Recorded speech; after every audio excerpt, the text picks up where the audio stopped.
following announcement has been paid for by the Mark Order. Welcome to the Elite Mark Order podcast, where we talk about Dynamite and all things AEW related. I'm the Doctor of Pot. I've got a PhD in THC. I'm CosmicScott. And I'm joined by my partner and co-host, the man with the gift of gab, not an ounce of flab, JayV. Once again, a reminder. Thanks, Jay. Once again, a reminder, we do have a giveaway contest starting soon, so stick around for details. If you haven't already, please give us a subscribe, press the like button, leave a comment down below about your thoughts on last night's Dynamite. It really does help us with the YouTube algorithm, helps out around here, and your support is always appreciated. You can also join the conversation, get the best news and insider information by joining us for free in the Discord by becoming an Elite Mark. Just go to EliteMarkOrder.com, click join the Discord, or click on the link in the description down below. So Jay, why can't AEW book the women's division properly? Why is this still an issue 5 years into the company? I don't know. I mean, it seems like if somebody gets hurt, like everything goes on hold, and Tony can't come up with anything creative during that time, or he refuses to. I mean, you know, the women's division has never been a priority for him.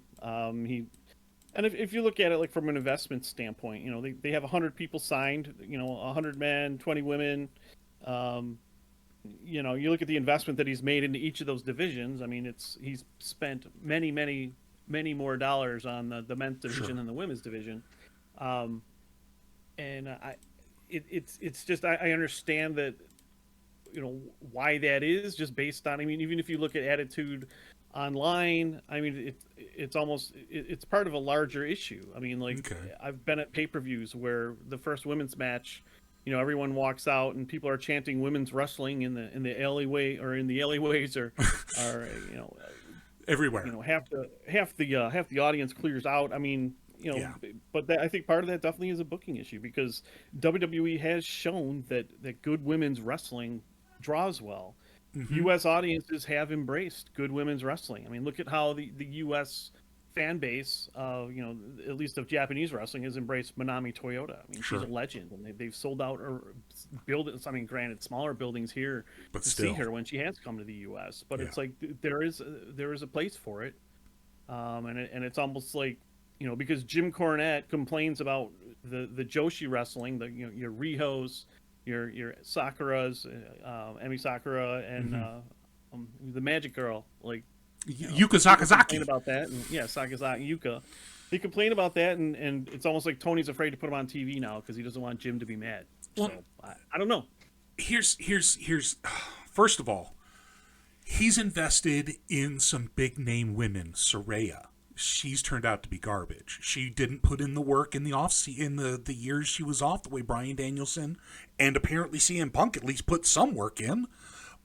She came out and she was not able to perform at the level that she promised when she was hired. So that's one. But then Ruby Soho comes in. She had, you know, now it's called the Ruby Soho effect. She comes in, initially gets some sort of push, and then just disappears.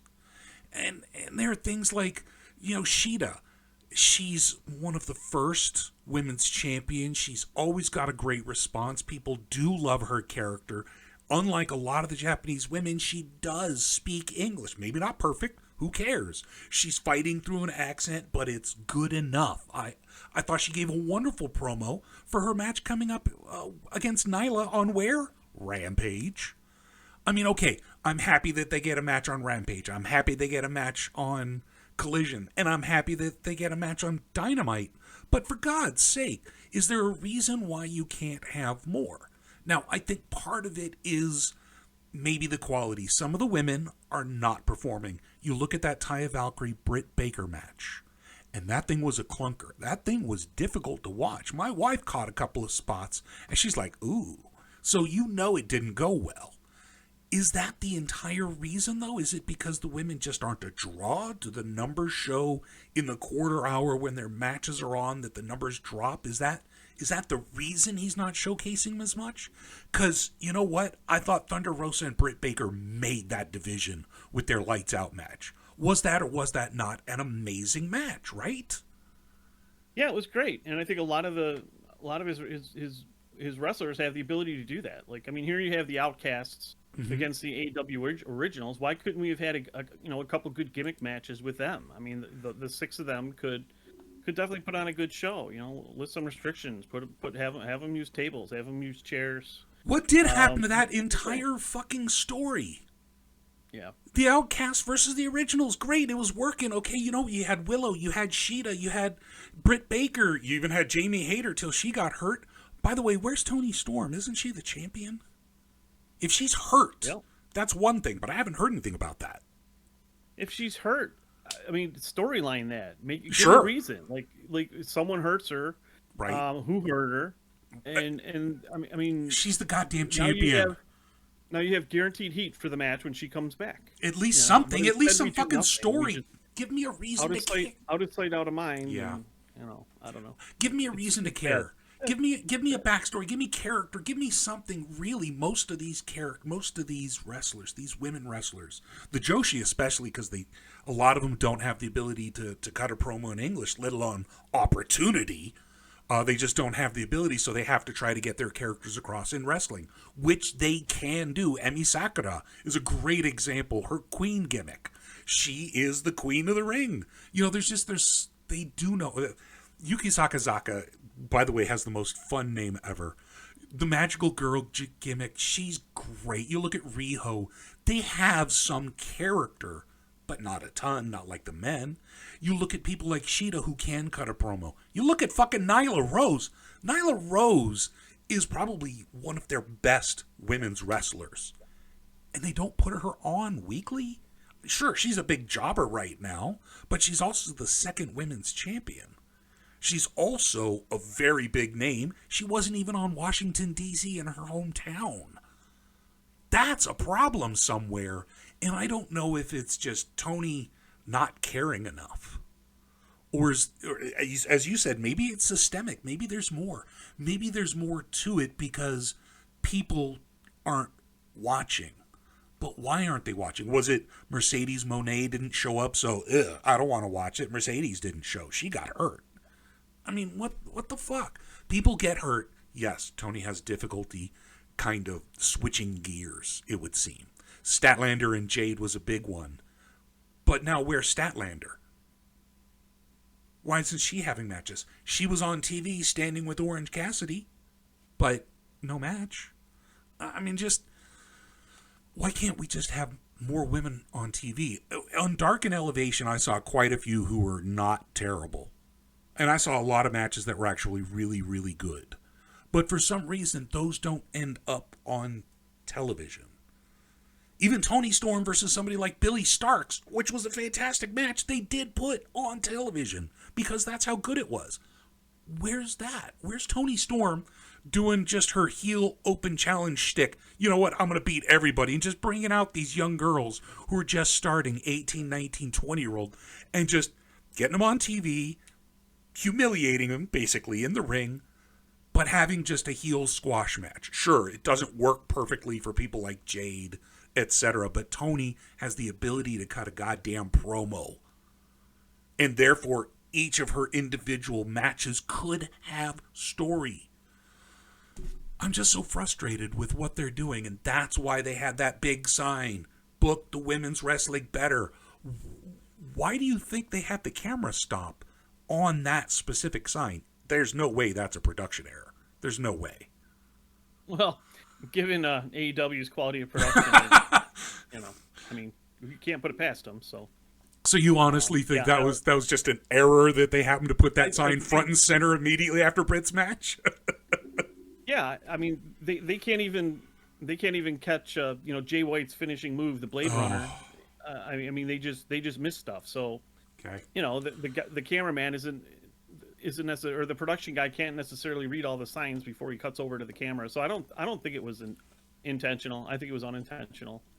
But it's generating a lot of heat about the issue, and I think Tony Khan is definitely going to take note.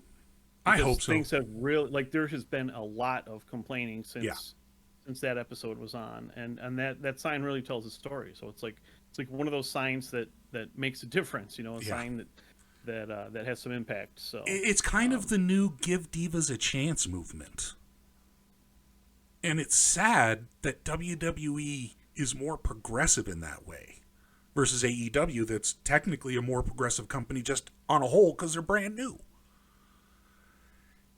You remember the Give Divas a Chance campaign, and that actually got some attention on the Divas for once. And it wasn't generated by WWE, it was the fans demanding it. Right. We shouldn't have to force AEW into putting women on television. And the fact is, there are some amazing women on that roster.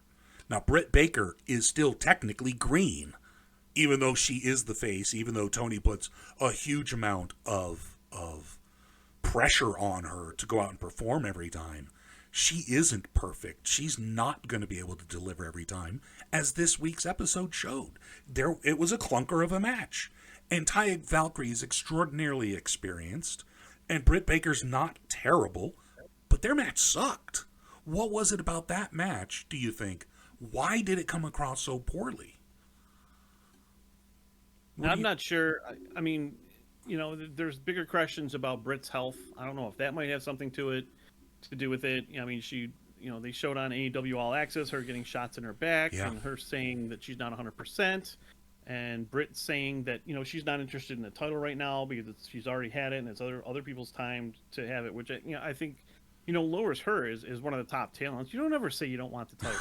You don't ever say that. I mean, it just completely makes people uninterested in one of the top wrestlers because, oh, they don't care about the heavyweight title. Why should I care about them?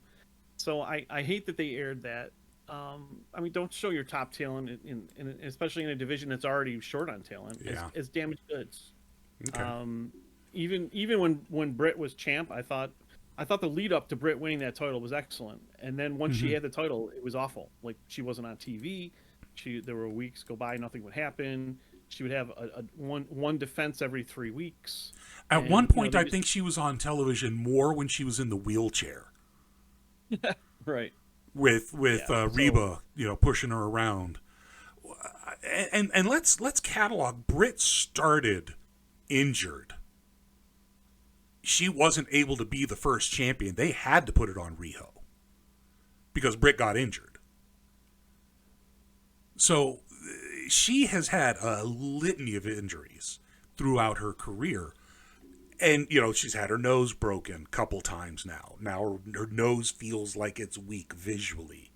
You know, she's had issues with different body parts. She's getting stuff for her back. So, you know, her leg got broken and badly.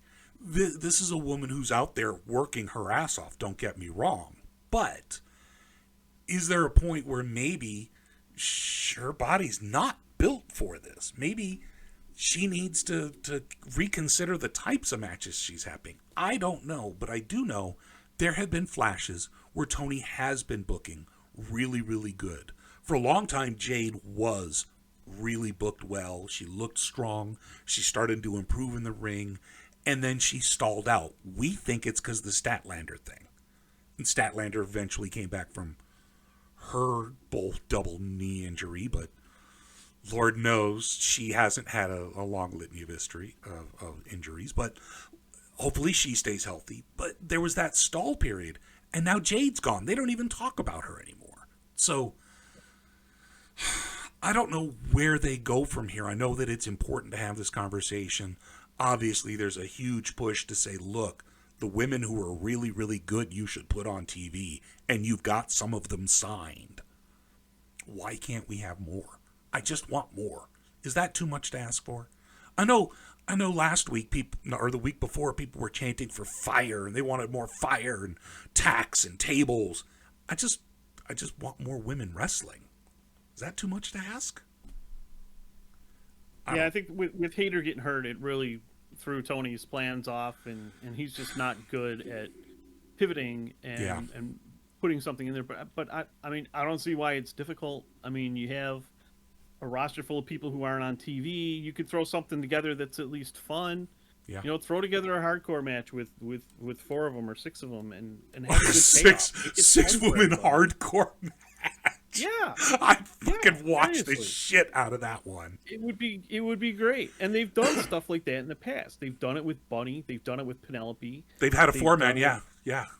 they had the 4-way hardcore match, and those were a ton of fun, and everyone liked it. Except for the And, injuries. You know, Two big injuries out of that one too, I might add. Let's be responsible. I mean, we don't need to be power bombing people off Okay, the rampway. so the spot was a bad spot. I agree, but right.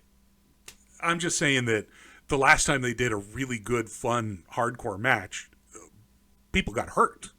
And so maybe they're a little gun shy because women keep getting hurt and they don't have the roster depth. But here's the thing, and I get your point. I absolutely get your point, and that's certainly part of it. But you know, there's a new guy who got signed. I know you're a big fan of him, Nick Wayne. He's on television this week. Where's Billy Starks? She could be standing next to someone. Right. She could do nothing for a whole match. I bet she's good at that.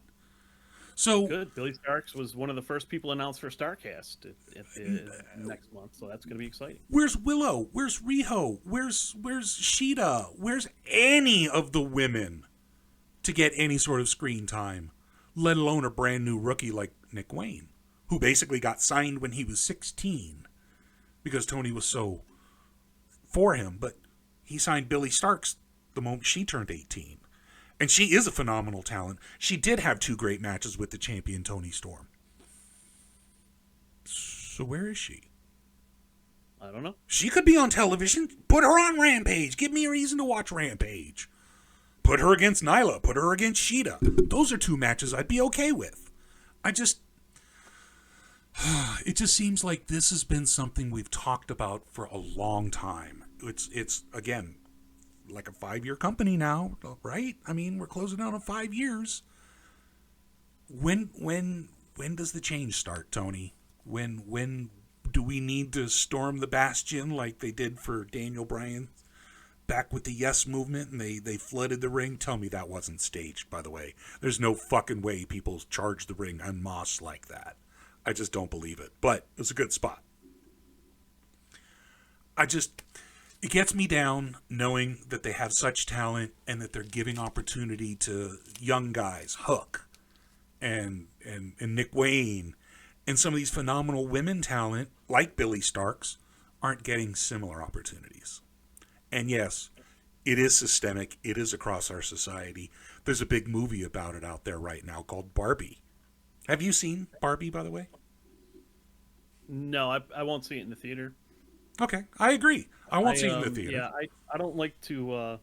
I love seeing movies in the theater, but if I'm unsure that I'm going to enjoy a movie, I don't want to be captive audience. So I don't want to be there with my wife and she wants to stay, and if I can't stand the movie, sure, I need the ability to say, yeah, it's not for me. That makes sense. I'm not. Yeah, so I won't go see it. I will tell you. It, I might not. So I watched the first 8 minutes. It's mostly introduction during those 8 minutes, and in those 8 minutes, there was an absolute, complete takedown of the patriarchy. It was clear this movie was going to piss off those stodgy, conservative, misogynist, women should only stay in the kitchen personalities. And I will tell you, those first 8 minutes were hysterical. So it was streaming. I will admit I did not pay for it. I will wait till it comes out. My wife will love it. I will watch it with her. I have no doubt I will be able to stand the movie. I won't pay for it, but I will be able to stand it without a problem. And it's Warner Brothers, so I know it'll be streaming eventually. We actually finished, this isn't AEW related, I'm not sure how we got here, but we finished Avatar 2, the second Avatar movie, yesterday. Okay. And it took us probably...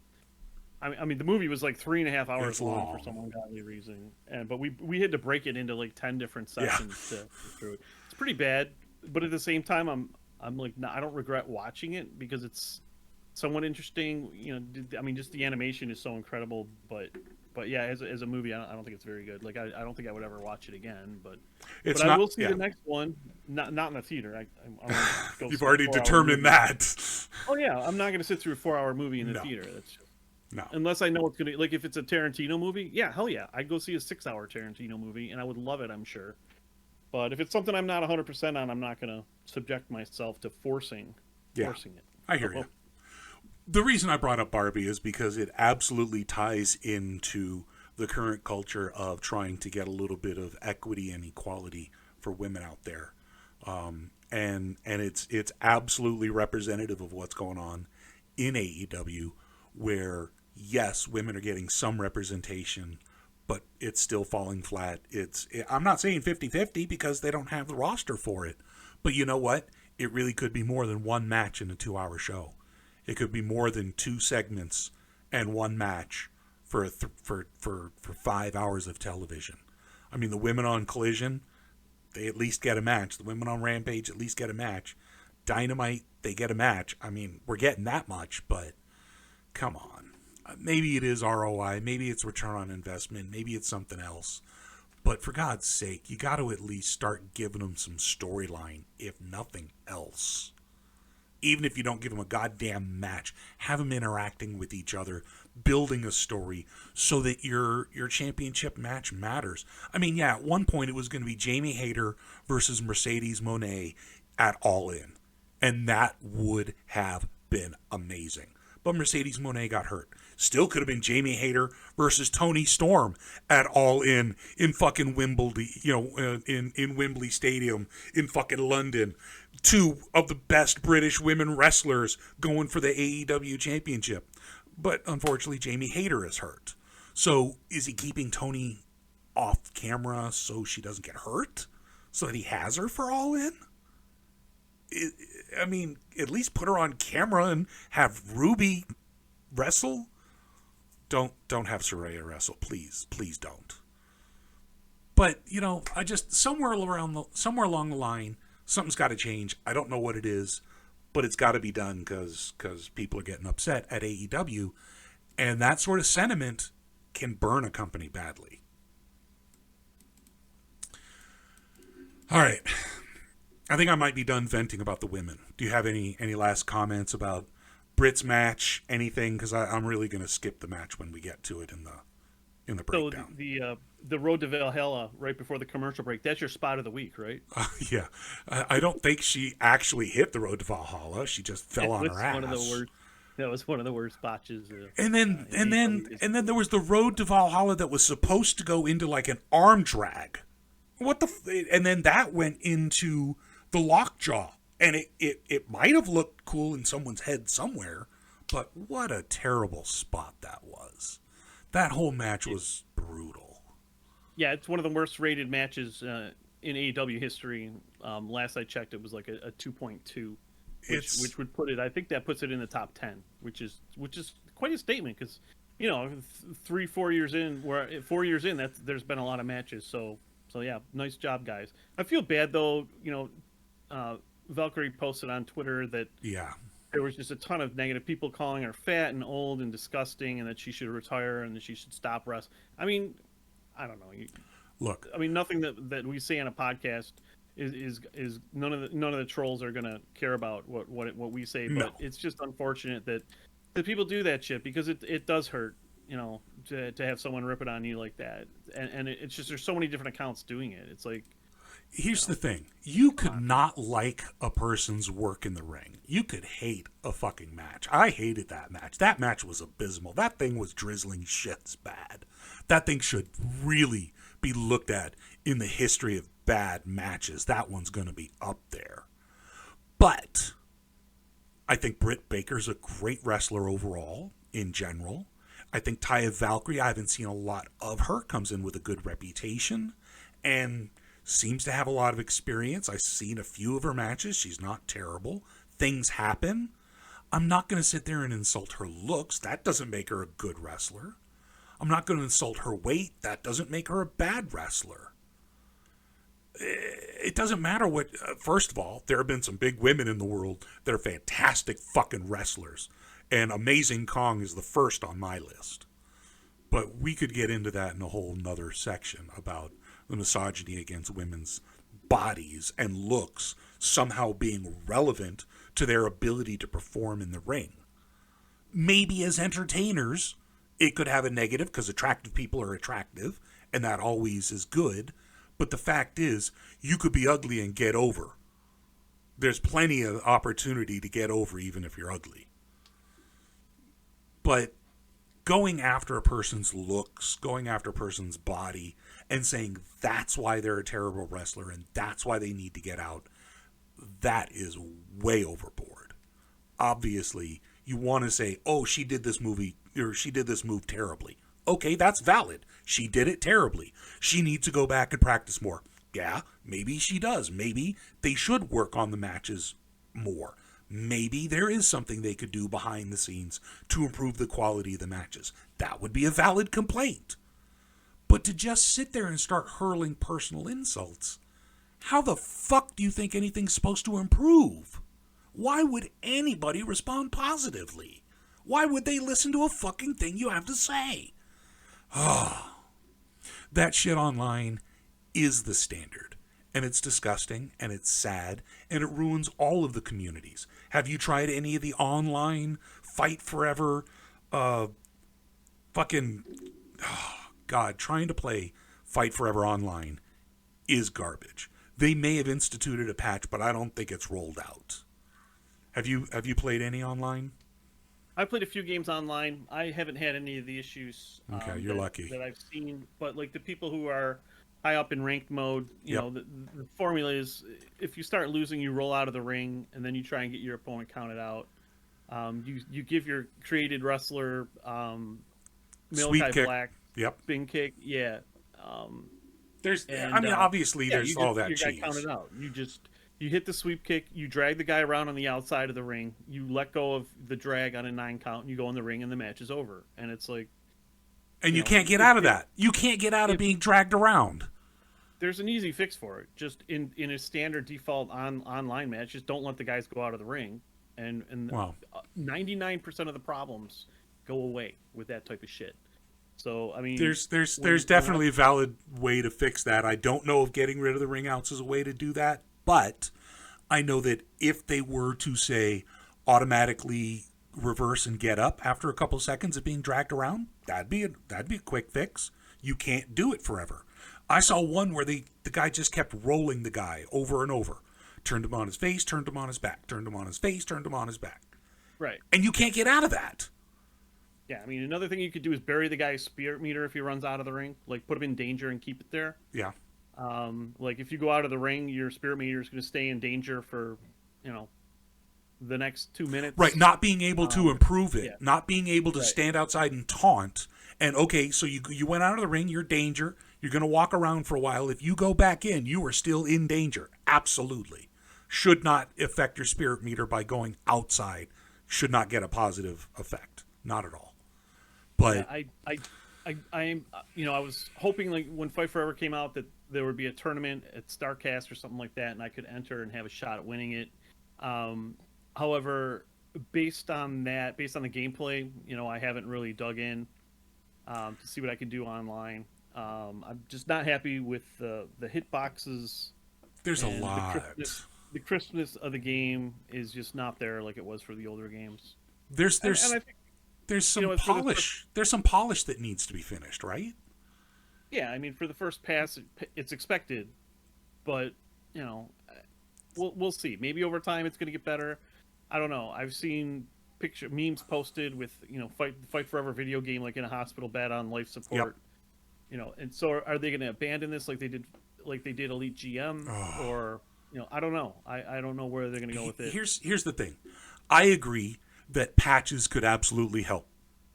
And they said some are on the way, some have instituted, whatever. But you know what? It's been a month since we bought the game. Right? And during that time, they could have done some small patches. They could have done some quality of life patches. They've done a couple emergency patches. Do they just not have the manpower? Do they just not have the willpower? I don't know. Well, it's do they have the budget is what it comes down to. Maybe. So maybe that's it, because whatever it is, I went to SteamDB because I saw it in a conversation. I'm like, you know what? I'm going to look at the stats, and it only covers the PC, people, obviously. But I saw the trending graph. The trending graph in the last month started from 100 plus players a day, and it's now down to under 50 a day, or maybe at any 1 hour. I don't know what the measurement was. But the graph is going down. That's not good.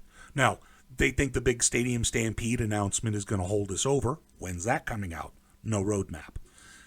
If it gets released, is it going to help the actual wrestling game? Is it an add-on to the paid-for game? Is it a Fortnite for $70? Or is it free? And you don't have to have Fight Forever. Okay, so why? I don't know what the deal is, how Fight Forever is tied into Stadium Stampede. If it's not an update, if it is an update, Pimpster in our Discord has been complaining about their marketing, and I tried to defend him, and he's been right. He's complained about their development cycle, and I tried to defend him, and he's been right. You're gonna have to clip this for him, because he's gonna want to hear this. He's complained about so much about Fight Forever, and I really did try hard to defend it. But ultimately, I think Robert's right. They have fucked up on this game so badly now. I was excited for it. I love the particular styles they were going for. 90% of the game isn't terrible. Honestly, 90% is pretty good. The online is completely fucked. Road to the Elite is fun, but it is very repetitive, and it's repetitive on purpose to get some of the badges and to get some of that replayability that, okay, sure. There's, there are different plots. Road 2 would be better if you win a title in Road 2, it's the last time you see it. So that's awful. Yeah. I mean, if you win the title, you should be defending it. Or at least come out with them. Right. There's no benefit to winning the title, and it's like I've lost matches on purpose, and then you'll go on to the next match as if you won, even though you lost. Yep. So yeah, there's definitely it's not very deep. It does have I do like the snapshot thing. It's kind of fun to try to collect them all. Sure. I think I have all but 2 in my PS5 playthrough. So because I did go through it 10 times for the platinum trophy. But yeah, there's not enough depth to it to make me want to continue playing. And I guess from the standpoint of it is kind of fun to go through that and build up skill points for your creative wrestler. I love making creative wrestlers, and if their creative wrestler was more robust, online would be more favorable. But that was limited. Now, okay, so I get it. They wanted to release it. This is the framework. They're going to keep developing it. Fantastic. But did all the work go into Stadium Stampede? If so, maybe they should have put a little bit more work into the actual game and not said anything about Stadium Stampede and maybe waited for a while. Is there talk that Stadium Stampede is going to be anything other than an additional game mode in Fight Forever? I'm surprised to hear that. Based off of the screenshots that I've been able to go over in detail and watched channels like Kenny Baum and all the AEW guys, it's a totally different screen. It's a different menu. Now, is it possible in Fight Forever, the main game, to add a spot on the menu and click over and it's a different screen entirely? Yes, absolutely. But at the same time, it also looks like it's built to be standalone and given away free, which is the way most free-to-play games are built, with all the loot boxes and all the season passes and all the cash grabs that all the people want to do in things like Fortnite, with all the different skins and different costuming, and really everybody's all identical except for the loadout that you personally buy with your AEW dollars or with real money. None of which seems to matter at all in the main game. That's not like you're taking your creative wrestler into Stadium Stampede. Even if you do, it's just the way he looks, because all the loadouts are how you load in special abilities. So what you do for creative wrestler and all the things that you do in Fight Forever don't seem to matter or cross over into Stadium Stampede. Now, at the same time, I don't know how cheesy it's going to be. People are already cheesing the crap out of the wrestling portion. How bad is it going to be when they have ultra cheese over on Stadium Stampede? And worse yet, it's just pay to win, most likely. Okay, great. So that's where all the money comes from for future development? Is that it? I just think maybe they just wanted to do Stadium Stampede the whole time, and Fight Forever was their concession. Like, that was the big battle between Ukes and THQ and AEW. And by the way, one more time, Robert said those mini games were garbage, and those mini games are garbage. They absolutely should never have been added to the game. I like them. They're fine. They add nothing to the actual wrestling. I like them as part of the moat. I like the Find Orange Cassidy game where you have to... Okay, that one's okay. I like that one. I like the trivia. I think the trivia, other than the birthdays. The birthdays is stupid, but all the other questions I like. They get stuff wrong in trivia. That's an issue for me. That means somebody in QA sucks. I like the mini games. I don't have a problem with it. I don't think they spent, like, if they could have fixed some of the things instead of spending time on that, sure. I mean, you can argue they shouldn't be there, but I have no issue with them being in there. I think they're good. What I don't like, though, is you have to unlock them, and they release. There's like a rotating schedule of where you have to, and I think that's kind of dumb because of that. I probably will play mini games a lot less than I otherwise would have. I mean, just have them all available. Just have them available to practice. Why is that an unlockable? Mini games? That makes no sense to me. Right. So, all right, maybe we should move on. We've now covered the women's issue. We've covered Fight Forever, which are big, big items in our hearts, but perhaps we should move on to the actual show. And as a result, we're going to talk about the Spot of the Week. This week's Spot of the Week is brought to you once again by our sponsor, the Elite Mark Order. Today, get your very own shirt available at Zazzle.com. The link is in our description below.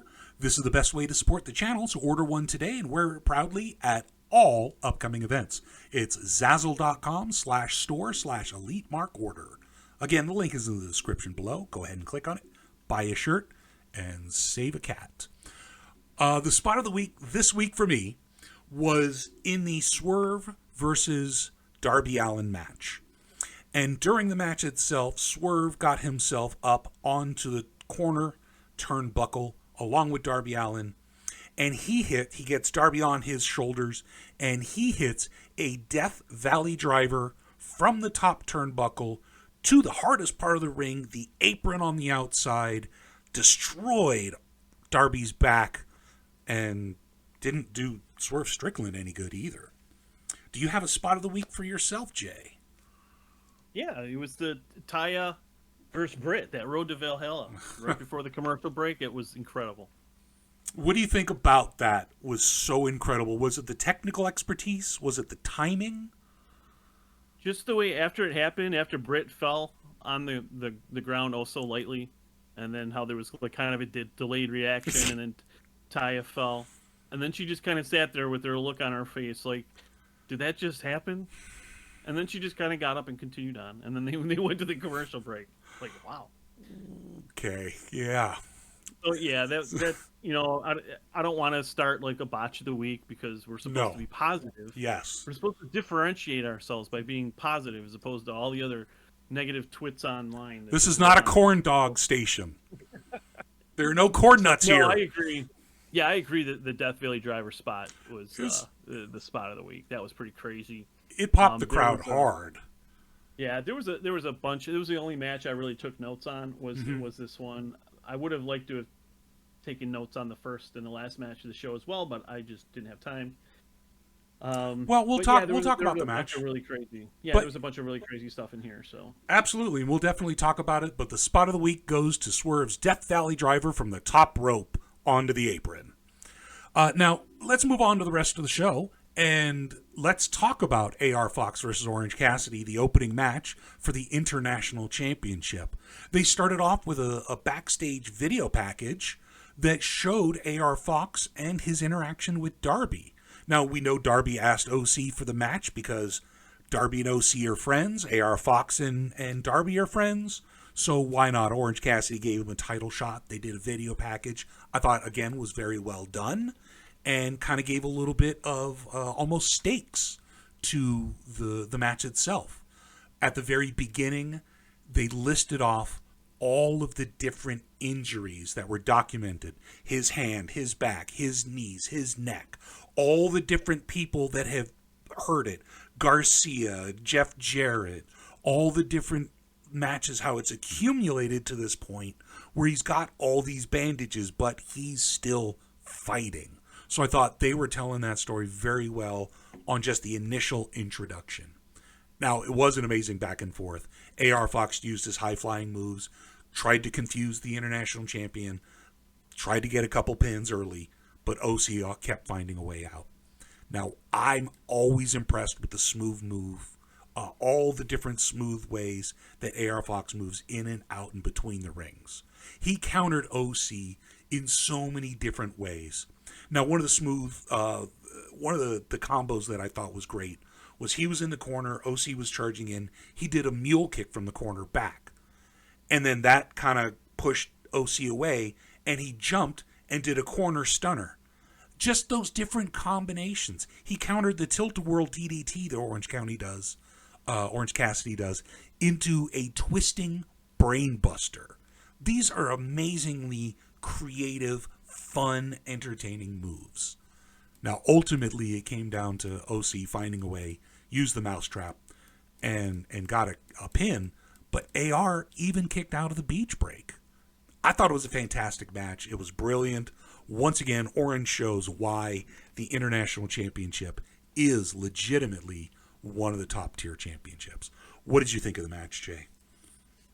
I think AR Fox's aerial offense is incredible. He has one of the most aerial-heavy offensive move sets I've ever seen, and he does a lot of his moves he uses them in innovative ways. Like he'll do a front flip and then counter that with a back flip off the apron onto the opponent on the outside. He'll flip to counter. He'll flip to do just a normal move. He'll start it off by doing a flip. So he's definitely a flippy guy, and I enjoy that. I enjoy the athleticism, and it's just he's so good and crisp in the ring that it's crazy to me that at 35 or 36 years old, I forget exactly how old he is, but he's been around a long time. That he hasn't caught on somewhere else before. So, but here he is now. He's having his chance, but just the way they booked him, it wasn't believable that he was going to win that match. So no, I found it hard to be invested in that match. I thought there was a tiny small chance that he might win just because of his relationship with Darby, and maybe Tony's gonna do this, put it on him, sure, the guy out of nowhere like a Santino Andretti move. Santino Marella. Yeah, or Andretti, yeah, but it didn't happen, and but yeah, it was a decent. I did enjoy the match, and AR Fox was pretty impressive. We'll see what he does with this opportunity as he's going heel, teaming up with Swerve and joining the Embassy. So there's going to be more to come from him. And what you're talking about is post-match. That's when the real story for AR Fox started. Because OC started doing the thing where he does with other faces, where he puts the glasses on them and gives them the thumbs up, and the crowd chants, "Yay!" and they love it, which is very typical for OC. He does that a fair amount with faces. AR Fox was not happy. OC sort of started to play with the crowd. He took the glasses off, he broke them, and he punched OC. He turned heel right then and there. Now, as he left the ring, Darby came out and confronted him, started berating him, starts talking about, "Yo, you're embarrassing me," that kind of stuff. And as the camera turned back to Orange Cassidy, Jon Moxley appeared, laid him out with a Death Rider. So now you've got a couple of different threads that are coming from this encounter.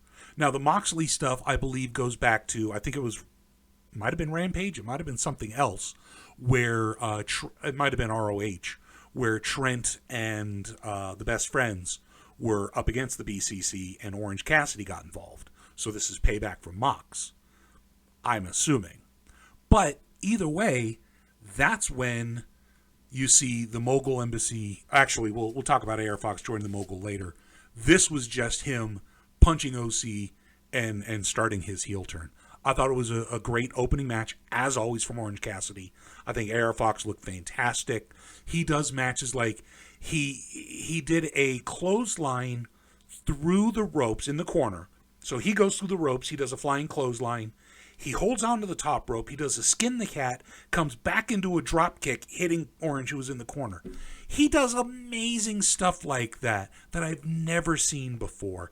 And I am so glad he's getting opportunities, and his stuff later on in the show solidifies, and I definitely will talk about it then.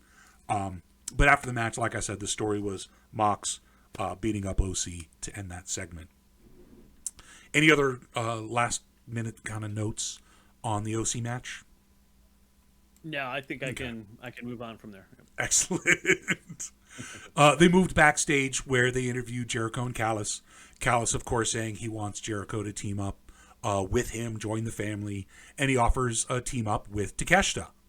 And he's like, no pressure, no commitment, just want to see how it feels. Jericho, of course, is okay with it because he's already talked Takeshita up. He likes him. He is a phenomenon. I love Takeshita. I think heel Takeshita is even better than face Takeshita. So I'm happy to see this. Jericho agrees, and Callis cackles, revealing that he's set up Sammy Guevara and Daniel Garcia. Jericho's initially hesitant.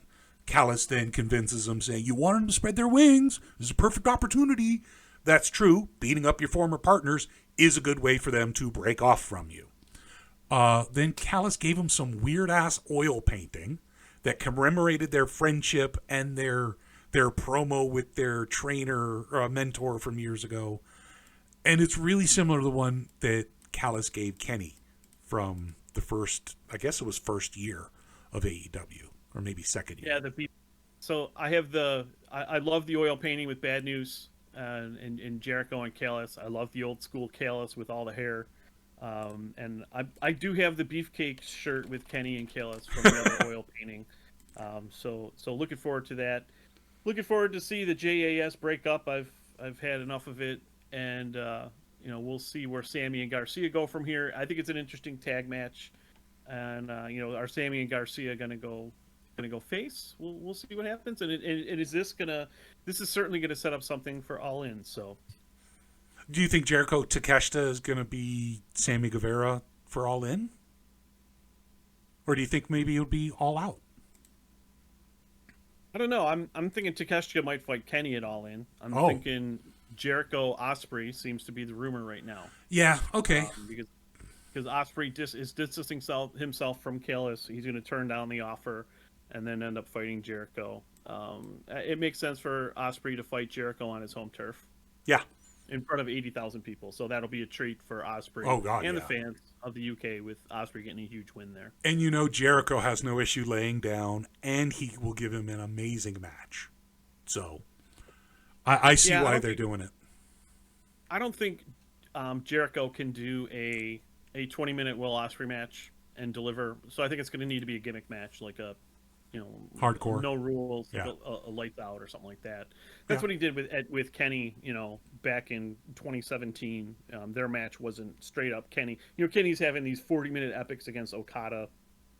I didn't see Jericho going out there and having a similar style match with Kenny, which is what people. But it was great with all the weapons and everything, and it was hilarious. And Jericho got to have his downtime. I mean, the dude is mid-50s now practically. So. He's my age, and I will tell you that I'm still impressed as shit that he's able to do what he does in the ring. So, okay, so he works a more limited match. Will Ospreay gets a win in his hometown in front of 8,000 people. I don't see a problem. I think it'll be a fun match for those two, so that makes sense. I'm looking forward to what's going on with this Callis family, and lots of story for me to eat up. Yum yum. So we moved on. They did a quick Hook video, which was just like a subway, and then it showed Hook. I don't know. I guess it's showing that he's going to be returning soon, because right after that came up with a quick Blackpool Combat Club promo backstage. And it really, the gist of it was, come at me, bro. The one quote was, stay in your lane or get hurt.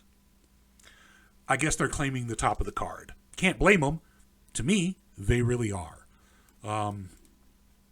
So, a couple quick little segments. Anything to say on BCC or Hook? Well, Hook, they had Hook laying on a bench in the station, and the FTW title was there. The train went by, and then the title was gone. So I don't know if that's him saying goodbye to the title, or if he, or what, if there's like a deeper meaning to it. I don't know. So we'll see what happens there. As for the BCC segment, I didn't think there was anything really notable there. So we'll Pretty see what standard comes next for PCC that. stuff. Yep. Moving on was Jack Perry making, by the way, Jungle Man. Jack Perry. I don't know if anybody's calling him that, but I will. Jack Perry makes his way to the ring. He has an interview with Tony Schiavone. He puts down the FTW title, says he elevated it just by holding it. It's a garbage title from a garbage company, and he runs it down. And eventually, former ECW wrestler Jerry Lynn and backstage producer comes out to defend the honor of ECW. Because I hear that Taz isn't medically cleared and probably won't be cleared again. So he can't get involved, otherwise you know he would have. So he came out to defend the honor of ECW. Now, it seemed like they made a match for next week, but now it's being promoted as a face-to-face. And if they're having a face-to-face next week, what was this week? Yeah, I don't know. You know, Jerry Lynn goes out there and said if it wasn't for ECW, there wouldn't be a Jungle Boy, which was one of the stupidest things that's been said on television. I will admit that connection doesn't work because I get some of the, if it wasn't for me, like Jericho and Callis, if it wasn't for Callis, it wouldn't be Jericho. That made sense. I like that. That promo made sense. If it wasn't for ECW, there'd be no Jungle Boy? How the fuck does that connect? It doesn't. I mean, if there was no ECW, there would be no Hook. Okay, I fully get that because Taz was a big part of ECW. His whole life was centered around that for a while. I get that connection. Jack Perry had nothing to do with ECW, nor did his father. What the fuck was that? Right. Okay, so Jerry Lynn took one too many headshots, fine. But if Jerry Lynn's going to go face-to-face and he's not actually going to wrestle, who could wrestle for ECW that was a true ECW title holder who's still active and has never shown up in AEW? I'll give you one guess. There's a bunch of guys. I mean, there's Bully Ray, there's Dreamer. They both work somewhere. Sabu's already shown up. Yeah. So Dreamer and Bully Ray work elsewhere. Yes, they have a working agreement with AEW sometimes. But I mean somebody who's a free agent, could show up anytime he wants with no issues. Still. Devon Dudley. Probably Devon. I would assume so, since his sons worked for AEW a few times. I think I know what you're getting at, though. You may be understanding my hint. The whole fucking show. Yes. Mr. Monday night, Mr. Wednesday night, Mr. Tuesday night. You give him a night, he'll be that night. Rob Van Dam, no question. By far, one of my favorite wrestlers of all time. I adored him in ECW. How could you not? I thought his WWE run was not terrible. At one point, they actually gave him the world title and the ECW title simultaneously. And I thought that was the absolute fucking best. And then they stripped it from him because he got caught holding. With Sabu in the car. Who he was in a blood feud with. Before kayfabe really was broken.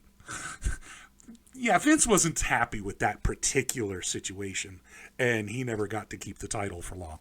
But Rob Van Dam could conceivably show up. He's one of the innovators of the flippy style. Let's be honest. He could show up even if he doesn't do a full old school Van Dam match. Wouldn't he have a really badass match against Jungle Perry? Just one coast to coast. That's all I'm asking. He could have a good match with wait. I'm sorry. I'm insulting the name. It's not a fucking coast to coast. That's Shane McMahon's name for it. God damn it. It's the fucking Van Terminator. That's right. Because the Van Daminator is where he kicks you in the face with the chair. Right. The Van Terminator was a true corner to corner, not some fucking pussy ass side to side jump like pussy ass Shane McMahon. This was a goddamn corner to corner jump. Putting a chair in your opponent's face and then smashing it with your feet as you jump from across the ring. Van Terminator all the fucking way. I'd love to see that. Make it happen, Tony. Right. Anyways. RVD still do the Van Terminator. Can RVD still do the Van Terminator? I don't know. Was ECW's ring smaller than the WWE ring? I think it might have been by a little bit, but I think it's like WWE, I think, is 20 foot. And I think most people work with 16. And that really screws a lot of people up because there's a couple 1,000 feet of footage. There's like a bunch of extra ring space. But then again, you have to have giant rings when you work with somebody like Andre. So it makes sense they had bigger rings. right. All right. So then they do a backstage thing with Britt Baker, who basically does a promo for her match with Ty Valkyrie. The next match was Gravity versus Pac. I was anticipating this just because of the joke, which was when Pac was in WWE as Adrian Neville, they called him the man Gravity forgot. Now here he is facing a luchador named Gravity. Yes, they absolutely mentioned it on the announce team immediately. They brought it up. They said, he used to be known as the man Gravity forgot. So they told everybody what the joke was. Then in the ring, Pac was like, how could you forget me? He started doing the comedy bit with Gravity, like, hey, you're not going to forget me. Then Gravity started running around the ring, and Pac chased him for a little bit, and then he cut him off with a basement drop kick, flattened him, and then the match started. He got Gravity in the ring, like I said. There were a few spots. Gravity did like the moonwalk and things, but ultimately, Pac got him in the corner, hit an avalanche brainbuster into the brutalizer. Gravity tapped. It was short, but I found out later that during the match that Gravity is actually the brother of Bandito, which, okay, cool. Nepotism live and well in wrestling. He got a shot. He's not a bad wrestler. Do you think they booked this just for that joke? No, I think they might be bringing Bandito's brother in. I mean, he looked like a decent wrestler. I thought it was interesting how he was a soccer player, and once his soccer career kind of didn't work out, he decided to go into wrestling, and I think he has some potential. I think there's some potential there, and we'll see what happens. I mean, maybe him and Bandito will be a tag team, and they certainly look like they could be an excellent tag team, just based on the little I've seen of them. So, well, I've seen a lot of Bandito, but this is my first time seeing Gravity. Mm-hmm. So I think there's some potential here. I don't mind the match. I think we're in a spot here where we're supposed to be building up for All In, and this match didn't really have anything to do with All In or All Out.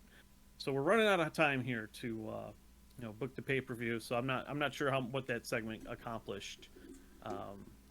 I mean, I know in general, as a general Dynamite introductory match against somebody like Pac, okay, great. You introduced us to your character. You showed us some of the character work. You have a cool mask. You got a move or two off. And Pac, worked with you well and put you down. But if you're building to, like, the biggest pay-per-view in your company's history, you would think they might start some plots 2 weeks before the show. Maybe more. Right. But, So there's something going on with that. There, I don't know what's going on backstage, but they haven't announced. I think they may have announced one match now for All In, and they still sold 80,000 tickets. So maybe they're going to go into the entire show with no announcements, and from this point forward, Tony will stop announcing future matches. I don't know, because if he does, nobody knows week to week what the hell's going to happen. You have to watch. That could drive ratings. But, so that was Pac. He had a good match. It was fun. Then we come into 2 videotape segments. The first one was MJF and Cole from last week after they beat Garcia and Guevara and moved on in their attempts to win the tag title matches. And they got a backstage with Renee. MJF promised Cole a title shot no matter how things turn out with the tag titles. Okay, great. The very next video segment after coming back from commercial is... Before they went to commercial, Roderick Strong shows up. Started pushing Max around. Cole comes to Max's defense. Eventually says, Roderick, boundaries. Just like he started with MJF. So things have started to come a little bit full circle.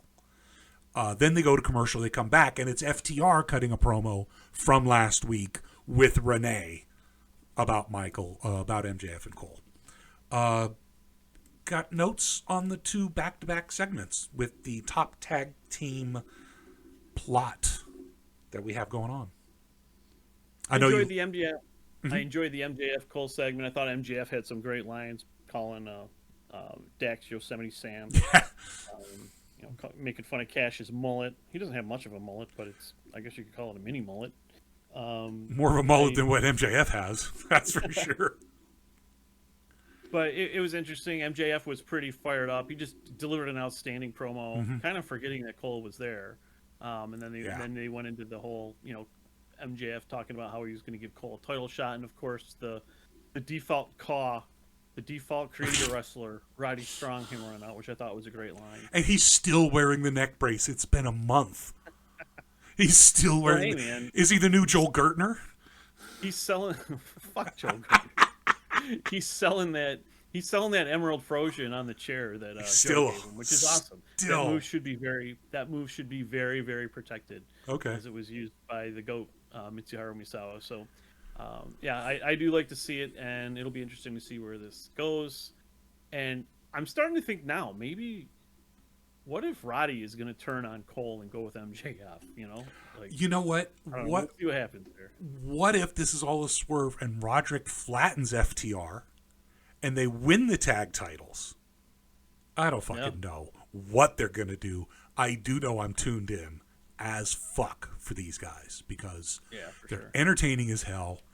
MJF and Cole together are magic, and I really, really, really, really hope they don't break them up immediately. There could be some serious storytelling with these guys.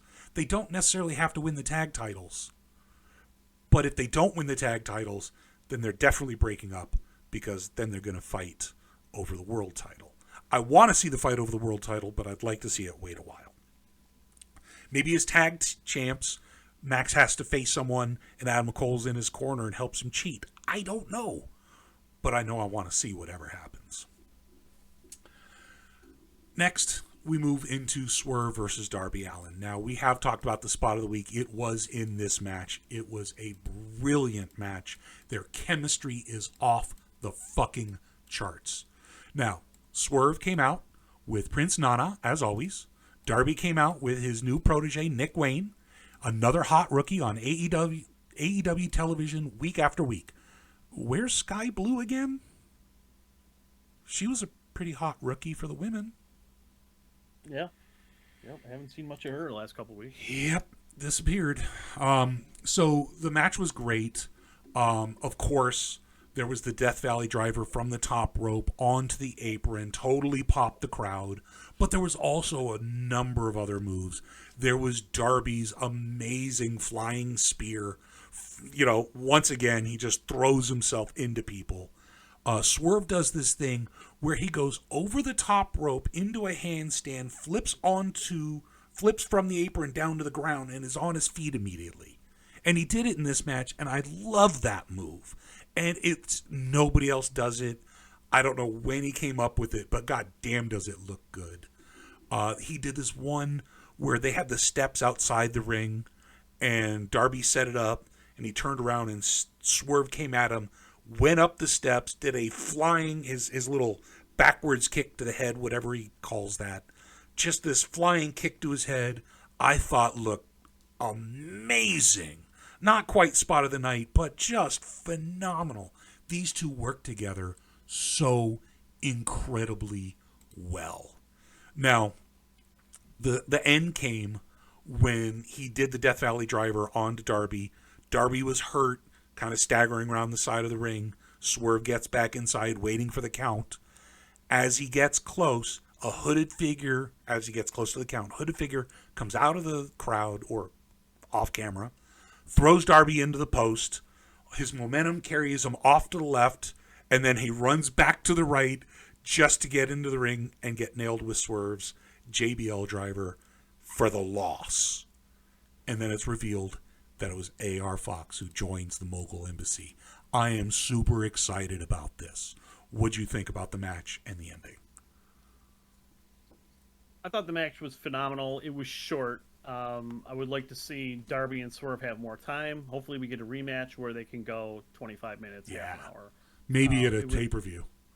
There was a bunch of chain wrestling to start out the match, which was pretty good. Darby had the advantage there, and then things just went crazy. Yeah. It was just spot after spot after spot.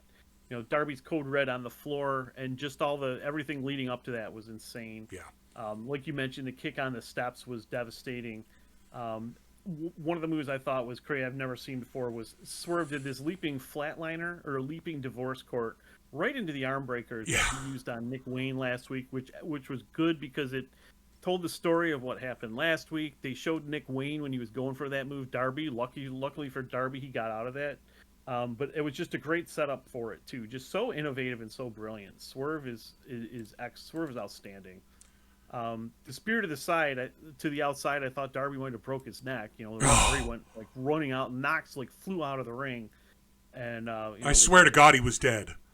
Yeah, it was. He did the Big E spear, and just completely almost landed on his head though. And then there was Darby went for his cannonball. Swerve hit it countered that with like this really crazy knee lift. Oh God, that move! They replayed that one, and it was seriously. It was Darby threw himself bodily as he does, and Swerve just nailed him with a knee, just stopped him dead. And I'm like, oh my God, that's protected, but that looks so fucking real. That was. This match had so many of those. That one left him laying, but I swear when he did the Big E spot, and he was laying on the, he did the spear through the ropes. I swear to God, when he was laying there, I was like, he's dead. I think I just saw death live on television. Right. I was seriously caught up in his selling. And then he moved his arm, and, Rick Knox checked immediately. But Jesus, I was like, and I noted the same thing. I was like, oh, ref checked him. First thing, ref immediately jumped on him. Said, are you okay? Yep, okay. Moved off. It was real fast, but it was right there. So good on Knox for being there. I love the fact that AR Fox is joining the Mogul Embassy. He's got a good fit with Swerve in his moveset as a potential tag team. They both are high flyer, heavy hitter, sort of in and out of the ropes in unique ways that other people don't do.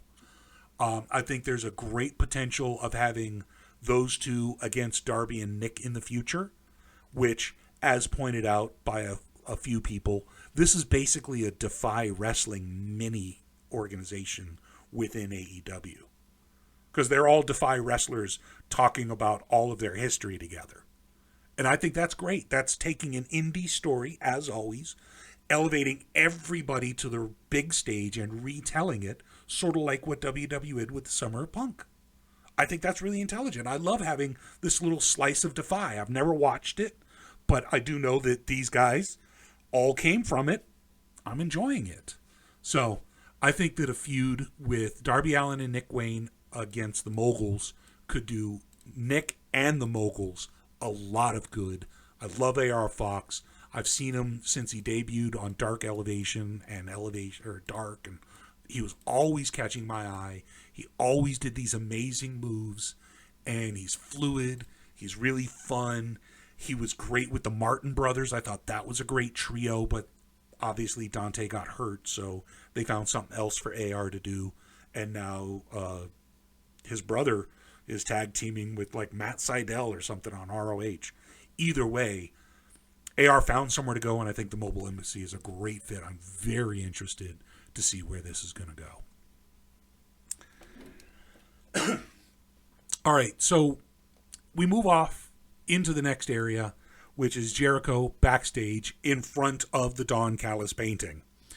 And he's talking with what's left of the Jericho Appreciation Society. Anna Jay, Tay, and 2.0. Daddy Magic Matt Menard, and Cool Hand Angelo Parker.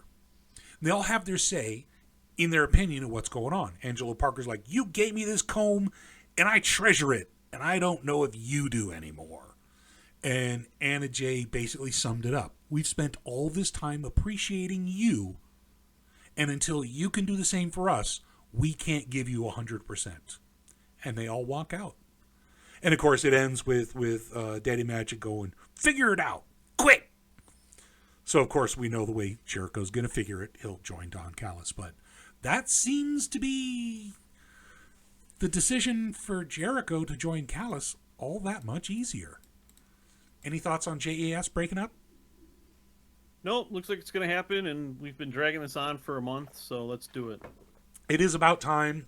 Tay, obviously pregnant. They talked about it. She's not going to be wrestling. Just no reason for her to be in a group. And, you know, really, Anna JAS, they haven't called her that in months. 2.0, they don't even wrestle half the time. I haven't seen them in forever. So it really is past time. It really is well overdue. The JAS was never great, but it did give Garcia a little bit of that push that he needed. Jake Hagar found the hat. He finally found a gimmick. It didn't help anybody else. Sammy was already at the same level. So, help one guy, Danny Garcia. Okay. I guess. Well, the Inner Circle helped Sammy and nobody else. I guess one per group is about all Jericho can handle. So does that mean that Takeshita is the next one for the Callis family? And if so, I really, really hope that the Proud and Powerful do not join the Callis family. Because I've heard they're reforming. Santana Ortiz again. Yeah, we were speculating that Santana and Ortiz could come back and join Jericho. I think it would be great. I'd love to see Santana and Ortiz back. I thought they were one of the tag teams, along with Best Friends and along with Evil Uno and Stu Grayson, that did not get the run they deserved. That did not get the titles, and they should have had a chance to defend the titles. Santana and Ortiz especially are a tremendous tag team of many years. I mean, I like the Best Friends, but I don't see them on the same level as when Santana and Ortiz were in the Inner Circle. They were at that level. They could have won the title, but it just didn't happen. So I agree. I hope they come back soon and get a run. I mean, you know, something, anything. I like them. Hope they reconciled. So then they recapped Collision, which, okay. I did see that they recapped Dynamite on Collision, so at least they're recapping the other shows. Nice to see. Then they moved into the Britt versus Taya Valkyrie, which we have talked about. Terrible, terrible, terrible. Then, of course, because you can only have one women's segment, Nyla Rose and Hikaru Shida got to have their dueling promos about their match coming up, of course, on Rampage. And basically, Nyla said that she stands between anybody and a title shot. So she declared herself the gatekeeper for the women's division now. So if you get to beat her, like Shida will, then you get a title shot. Maybe they're building Shida versus Toni Storm. I can only hope something good is on the horizon for Shida and Nyla and the whole women's division. So again, one pre-match promo, one taped segment, and one match. Good on you. Now let's talk about that main event. Best Friends, Chuck Taylor, Trent Beretta versus the Blackpool Combat Club, Claudio and Jon Moxley versus the Lucha Brothers, Penta and Rey Fenix. Penta, El Cero Miedo, and Rey Fenix. I thought it was a pretty amazing match. As always, all of these teams are phenomenal. Everybody had great moves. I seriously did not think that the BCC would lose again. I couldn't see it happening. And when the Lucha Brothers won, I was floored. I was like, hell yeah, nice. I like the Lucha Brothers. But I also noticed, compared to Claudio, Rey Fenix is tiny. Either that, or Claudio is somehow much bigger than I gave him credit for. He's got to be like 6'4" or something. I know Claudio's a monster. Yeah, 6'4", 6'5". Yeah, he's a beast. He's obviously a WWE prospect who was there for years, so you know he's not small. Right, but, especially in AEW. Yeah. Yeah, he's a monster. Yep, he is officially 6'5". So yeah, against Ray, he just looked giant. And you know, great. Ray knows how to take down a giant, and he did. It was a tremendous, tremendous match. Spots all back and forth. I didn't have any notes on it because I couldn't take notes. It was just too much. It was fun. I think Orange Cassidy came out at one point. I know post-match. Yeah, Orange was out there to get some revenge on AR Fox. Or wait, did I even say that right? You didn't. Yeah, It because would have AR been Fox John. knocked him out. So yeah. It would have been John Moxley who attacked him after the match. Oh, that's right. That's right. Mox came out, Yeah. and so he went out to get revenge on Yeah. BCC because Moxley was out there. Yeah. And because Yeah, there's a lot of that going on. I mean, one of my complaints was you have Orange Cassidy in multiple segments again, and the same guys coming out. Meanwhile, 130 people are sitting and catering. Yeah. Wondering when they're going to get their chance. Moxley got a couple segments. Yep. And I mean, okay, look. John Moxley getting a couple segments does not bother me. He is one of the top guys. He's a fantastic promo guy. He's great in the ring. BCC are top tier. I understand that. And there's a lot of guys who are top tier guys. But somewhere along the line, we've got to figure out where the young up-and-comers are allowed to be on TV. Because right now, OC has the curtain jerk. And that's hard because that's usually where you get a low end on the spot. And this is one of the best segments of the night every week. So you can't be a curtain jerker. If you come in after Orange Cassidy, you're going to have to follow Orange Cassidy. So I don't know what could change. Maybe we just do more on Rampage with the younger guys. I don't know, but there's something going on where they have to mix things up. Because as much as I love BCC, you know what? I see them a lot. As much as I love the Lucha Brothers, they don't get the respect. They aren't on every week. Neither are the Best Friends. So I'm glad that the Lucha Brothers got a win. But it would have been really cool to see Best Friends pick up some plot. See Best Friends get some wins. Maybe move them up the charts. I don't know. Maybe it's just me. Well, as I always say, it's only a matter of time before Chucky T takes over and becomes the number one guy in the promotion. I know. So someday it's going to happen. I hope so. Yeah, I don't see Best Friends moving out of their mid-card spot, win some, lose some, not serious threat to the titles. But Lucha Brothers, I do think they could have another tag run. That would not be surprising at all. They've been one of the most consistent teams throughout the whole existence of the promotion. Yep. And Tony treats them well, and they always deliver. So yeah, I was glad to see them pick up a win, and it's going to be interesting to see where this goes from here. What this might be setting up for All In, All Out, I don't know. They haven't told us. But yeah, good things to come. What I like is the fact that the Lucha Brothers have not only been tag champs, but they've also been trios champs. And I like the fact that they have that accolade. Because trios is a very Latin luchador thing. I know there's a lot of trios in Japan, but it's really like a big mainstay of the luchadors. And so I'm really glad that their top luchador team got to be the trios champions for a while. Sure, it had to add Pac to it, but their Brit Mech style is an interesting flavor, as they talk about in Road to the Elite. Brit Mex is the oddest name I've ever heard. Right. So that's basically it. That's the show. Do you have any closing to-do, brouhaha comments, announcements, anything you want to say to the world before we close this bad boy off? Yeah, I think this is one of the worst shows in a long time. Of course, we're coming off the high of Blood and Guts, and then Forbidden Door was before that. So there's been a lot of exciting shows, but they really need to pick things back up if they want to sell a lot of their next two pay-per-views. I'm sure Tony has some exciting stuff in store for All In. He's been planning the event for over a year, so I'm sure there's going to be some great stuff there. But the build to it could, we're running out of time. So hopefully things pick up next week. There were 3 angles with friends, thinking about breaking up between Jericho and the JAS, between AR Fox and Darby, between MJF and Cole, and it's like we have a lot of these storylines are pretty similar. So hopefully next week we can pick things up and start moving in a more exciting direction, and hopefully the Elite are back next week. Yeah. So they weren't on this week, and I thought the show missed them.